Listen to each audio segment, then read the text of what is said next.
Hi students, அடுத்து ஒரு short notes, very short notes. Inhibitors of glycolysis எப்போ கேட்டாலும் சொல்லணும். அதுக்கு நிமோனிக் வந்து ஐஏஎஃப், இந்தியன் ஏர்ஃபோர்ஸ், ஞாபகம் வச்சுக்கோங்க. ஐனா அயோடோ அசிட்டேட், ஏன்னா ஆர்சனேட், எஃப்னா fluoride, எஃப்எல்யூஓஆர்ஐடிஇ, fluoride. Number 1 iodo acetate, right? இப்போ இந்த 3 இன்ஹிபிட்டாரை எங்கே இன்ஹிபிட் பண்ணுறாங்கன்னு பார்ப்போம்.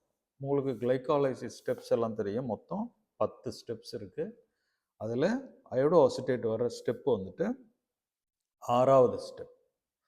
That is glyceraldehyde 3-phosphate is converted into 1,3-bisphosphoglycerate. இதை நீங்கள் 5 மார்க்ஸில் கேட்டால் ரியாக்ஷன் எக்ஸாம்பிளோடு எழுதணும். அதுக்காக தான் சொல்கிறேன். 6th step, glyceraldehyde 3-phosphate is converted into 1,3-bisphosphoglycerate. இங்கே தான் அயோடோ அசிட்டேட் பிளாக் பண்ணும். அந்த என்சைம் பேர் glyceraldehyde 3-phosphate dehydrogenase, ரைட்டா? அதுக்கு அடுத்து ஏ ஆர்சனைட். அவர் எங்கே வர்றாருனாக்கா 7th ஸ்டெப், அப்படியே நெக்ஸ்ட் ஸ்டெப். இந்த 1,3-bisphosphoglycerate is converted into 3-phosphoglycerate, ரைட்டா? இந்த இடத்த தான் ஆர்சனைட் பிளாக் பண்ணுறாரு. அந்த என்சைம் பேர் பாஸ்போகிளிசரேட் கைனேஸ். ஃபர்ஸ்ட் என்சைம் என்ன சொன்னீங்க?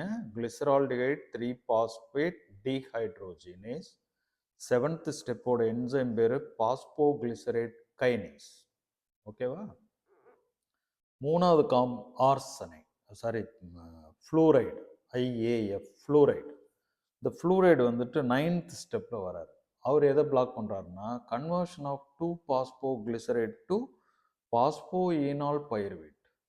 அது வந்து 9வது ஸ்டெப்பு. அந்த 9th ஸ்டெப்பு தான் பிளாக் பண்ணுறாரு. அந்த என்சைம் பேர் ஈனோலேஸ். இப்போ ஃபஸ்ட்டு நம்ம என்ன சொன்னோம்? glyceraldehyde 3-phosphate dehydrogenase. செகண்ட் என்ன சொன்னோம்? பாஸ்போகிளிசரேட் கைனேஸ். தேர்ட் என்சைம் பேர் என்ன? ஈனோலேஸ். ஃபஸ்ட்டு 6th ஸ்டெப்போட இன்ஹிபிட்டார் அயோடோ அசிட்டேட். 7th ஸ்டெப்போட இன்ஹிபிட்டார் ஆர்சனைட். 9th ஸ்டெப்போட inhibitor fluoride, FLUO, RIDE, fluoride. So these three are the inhibitors of glycolysis. Okay.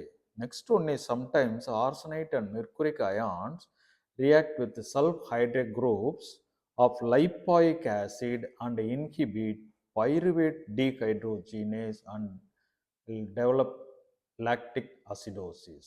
PDH உங்களுக்கு தெரியும், last enzyme pyruvate to acetyl coenzyme. அதை black பண்ணி lactic acidosis வரும்.